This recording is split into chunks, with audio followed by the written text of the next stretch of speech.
Ja draugi, ir otrdiena, dažas dienas pēc vienas no lielākajām vētrām Latvijas vēsturē, un arī man ir dažas pārdomas par šo notikumu tā sakām, jo esmu stingri pārliecināts, ka mēs noteikti nevaram atdalīt garīgo dzīvi no pavisam praktiskām dzīves norisēm, mūsu izaicinājumiem, ko sastopam savā ikdienā. Naktī uz svētdienu daudziem nebija sakara, nebija elektrības, nebija ūdens, nedarbojās kanalizācija, vējš plēsa jumtus, lauza kokus un ap 280,000 mājsaimniecība visā Latvijā palika bez elektrības. Daudziem Latvijā vēl šodien, 2 dienas pēc šīs vētras, tā arī elektrības nav. Ar visām no tā izrietošajām sekām meteorologi saka, ka tā ir bijusi, kā jau teicu, spēcīgākā vētra vismaz pēdējo 60 gadu laikā Latvijā. Glābēji saņēma gandrīz 2000 izsaukumu. Mēs zinām, ka Jelgavā vētras laikā sabrūkot kādai būvē gāja bojā cilvēks. Vairāk ir cietuši no krītošiem kokiem, tostarp arī ugunsdzēsēji, glābēji, kuri steidzās palīgā citiem. Jā, šodien mēs par to varam runāt jau gandrīz kā par tādu pārbaudījumu, kas nāca un aizgāja. Jā, tas ir aizgājis, bet fakts, ka kaut vai uz brīdi daudzi no mums bija pilnīgi nogriezti no ārpasaules, bez strāvas, bez sakariem, bez iespējām uzpildīt degvielu veikalos, benzīna stacijās, liek mums nopietnāk aizdomāties par vienu ļoti vienkāršu un, es domāju, patiesībā dziļu jautājumu, cik tad mēs esam gatavi tam, kas var pienākt negaidīti. Es domāju, tas ir šī laika ļoti svarīgs jautājums. Nevis kāpēc, kas notika, bet cik gatavi mēs esam. Protams, arī dzīvē jāuzdod dažādi jautājumi, kāpēc. Bet šo jautājumu, cik gatavi mēs esam, mēs uzdodam laikā, kad apmēram 400 km uz dienvidu austrumiem no mums jau, kā mēs zinām, 5. gadu nerimstas karš.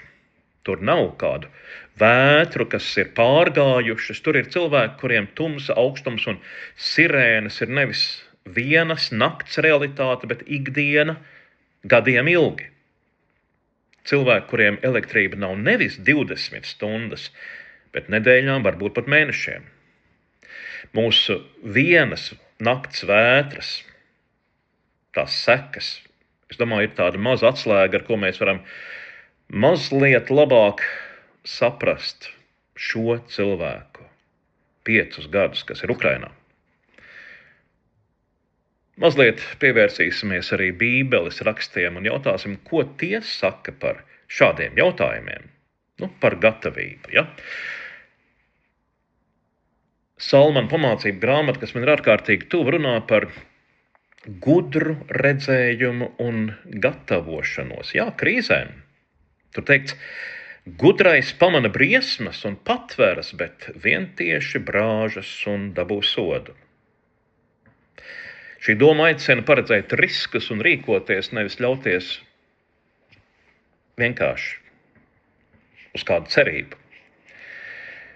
Dievs aicina gan uz garīgu modrību, gan uz praktisku atbildību. Mēs nevaram apturēt vētras un karus, bet gatavoties un būt balsts arī tiem, kuriem nepieciešama palīdzība un arī saglabāt cerību. Jo šī cerība, par kuru gribu runāt, un drošība, nav tikai uz kaut ko šajā pasaulē, bet arī uz Dieva klātbūtni. Jēzus līdzība Kalnas prediķa noslēgumā Mateja evaņģēlija 7. nodaļā stāsta, kā 2 cilvēki ceļ namu. Viens to ceļ uz klints, otrs to ceļ uz smiltīm. Un tad nāk lietus, plūdi un vējš, vētra nāk pār abiem namiem. Un Jēzus nesaka, ka gudrajam vētra nebūs. Lietus līst pār abiem, vējš nāk pār abiem. Atšķirība nav vētrā, atšķirība ir pamatos. Jāņa evaņģēlija 16. nodaļā Jēzus saviem mācekļiem saka, pasaulē jums būs bēdas. Tie nav draudi, tā ir realitāte, tas ir godīgums. Kristietība nesola dzīvi arī bez vētrām, tā sola tā sola pamatu, uz kura, ja tu esi, tad tas turēs. Tas turēs. Un tāpēc arī šiem Kristus vārdiem ir turpinājums, bet turiet drošu prātu, es pasauli esmu uzvarējis. Tā saka Kristus. Jā, varbūt kādiem šķiet, ka rūpēties par praktisko sagatavotību, piemēram, par ģeneratoru, par radio starp citu atsevišķu stāstu šajā reizē, par ūdeni, par valsts aizsardzību, tas nozīmētu neusticēties Dievam. It kā ticība būtu neko nedarīt, gaidīt, bet, ziniet, vismaz Bībele tā nemāca. Nopietnās garīgās tradīcijas tā nemāca.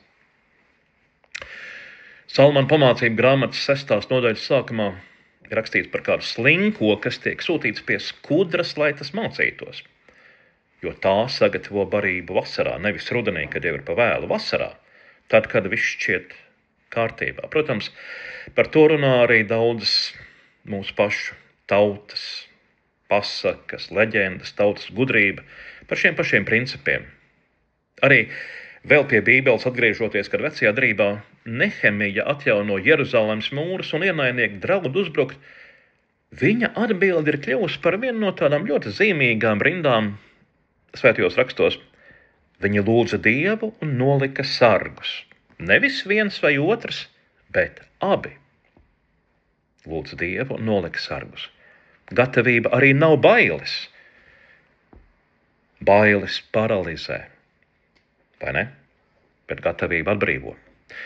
Cilvēks, kurš zina, kur ir pieejami sakari, elektrība, ūdens, tas arī tumšā var būt drošāks. Un mierīgāks cilvēks var palīdzēt citiem.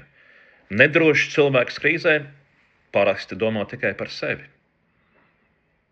Bet sagatavotājs var domāt arī par citiem. Gatavība ir arī mīlestības priekšnoteikums. Kaut kā tā. Vētras laikā un tūlīt pēc tās atbildīgie dienesti, arī zemessargi, karavīri, zāģēji kokus no ceļiem veica glābšanas darbus. Milzīgs paldies viņiem par to. Elektriķi strādāja visu nakti, bija cilvēki, kas vienkārši gāja pie kaimiņiem ar termosu, jo tur varbūt mājās bija mazi bērni, nebija siltuma. Neviens no viņiem nebija gatavs viens pats. Viņi bija gatavi kopā. Man šķiet tā arī ir ar mums. Jaunajā derībā apostols Pāvils Galatiešiem vēstulē raksta: nesiet cits cita nastas, tā jūs piepildīsiet Kristus likumu. Un tā domājot par tādu plašāku ainu ap mums, šobrīd tik daudz no mums ir noguruši no ziņām par karu Ukrainā, kas ir tik reāls. Daudziem, es zinu, par to vairs negribas ne domāt, ne atcerēties, ne zināt. Un ziniet, tieši tādēļ man šķiet, tagad aicinājumi ziedot, un pati ziedošana vairs nav kāds emocionāls vilnis, tā jau ir disciplīna. Lūkšana par Ukrainas taisnīgu uzvaru var pārvērsties par frāzi, ko vienkārši izrunājam, nedomājot, tāpat kā arī daudz citas frāzes par baznīcu, par to, kā mēs to atbalstam, vai ne? Tās var būt tādas tukšas frāzes, bet kas zem tām stāv. Tieši tāpēc arī apostols Pāvils saka, nepiekusīsim labu darīdami. Tas nav tāds sauklis, vismaz tas nav domāts kā sauklis. Tas ir uzdevums. Es zinu, ka ir cilvēki, kuri varbūt visu mūžu sēdējuši baznīcas solos un ļoti labi pārzina rakstus, un tomēr kādreiz, kad nāk vētra, izrādās, ka nams ir stāvējis patiešām uz smiltīm.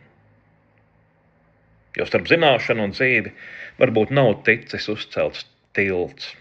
Tas attiecas uz vētrām un namiem šo vārdu visplašākajā nozīmē, visdažādākajās nozīmēs.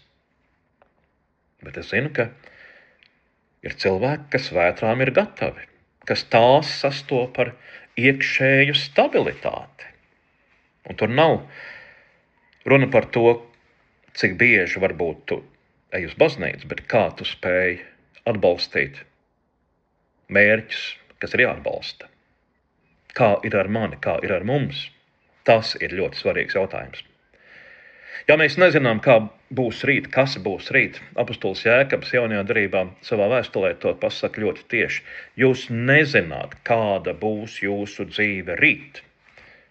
Tomēr Jēzus savā kalna runā saka arī tā: nezūdieties par rītdienu. Kā tas iet kopā? Gatavojieties un nezūdieties. Gatavojieties, bet nezūdieties. Ja mēs darām un esam aicināti darīt to, kas ir mūsu rokās, mūsu ziņā, bet uzticam Dievam to, kas nav mūsu ziņā, nav mūsu rokās.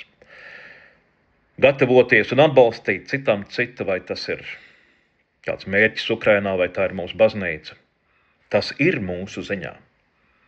Novērst vētru nav mūsu ziņā. Ziedot ir mūsu ziņā. Izbeigt, piemēram, karu nav mūsu ziņā. Nezūdīšanās nav bezrūpība. Nezūdīšanās ir tas, kas paliek, kad esam izdarījuši to, ko esam varējuši izdarīt, un pārējo noliekam Dieva rokās. Šobrīd Latvijā vēl ļoti daudz vietās jāvāc zāri, jātiek galā ar citām vētras sakām. Kāds vēl gaidīs elektriķus? Īpaši Latgalē vēl ļoti daudz māju palikušas bez elektrības. Šur tur vēl pat sakara nav. Bet, ziniet, es domāju, ka pēc nedēļas vēl vai divām liela daļa no mums šo vētru droši vien jau būs tā piemirsuši, vai ne? Bet, piemēram, Jelgavā ir kāda ģimene, kas šo vētru neaizmirsīs. Nekad. Un tajā pašā laikā arī Ukrainā ir tūkstošiem ģimeņu, kurām tādas naktis, kāda mums bija, viena un vēl dramatiskākas, turpināsies varbūt vēl gadiem ilgi. Ko varam no tā mācīties? Vai varam kaut ko no tā mācīties? Visbeidzot, lai mums ir gudrība būt gataviem pārbaudījumiem, kas nāk un nāks. Lai mums ir ticība nebīstieties. Lai esam cilvēki, kas krīzēs domā ne tikai par savu namu, bet arī par tiem, kas ir apkārt. Lai ceļam savus iekšējos namus uz klints, kas ir Dieva tuvums. Lai Dievs to svētī.